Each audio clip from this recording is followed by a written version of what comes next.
Number one, ungodly anxiety is the result of an over-temporalized perspective. Therefore, I tell you, do not be anxious about your life, what you will eat or what you will drink, nor about your body, what you will put on.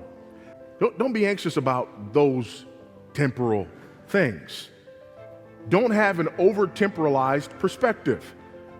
When anxiety becomes sinful is when anxiety focuses us in on an over-temporalized perspective, and we are thinking more about this world and the things of this world and the things that we want and the things that we desire than we are about the one who is the giver of every good and pleasant gift.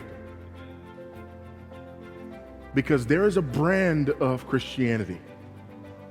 And I'm really hesitant to even use the word Christianity. I only use the word Christianity so that we can all understand the context that we're coming from here. Some parts of the church are almost totally engulfed by teaching that appears on the surface to be spiritual, but simply panders to the anxiety of the worldly heart.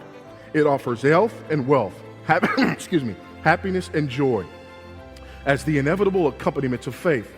Instead of delivering us from our fascination with this world, such teaching only immerses us further in it.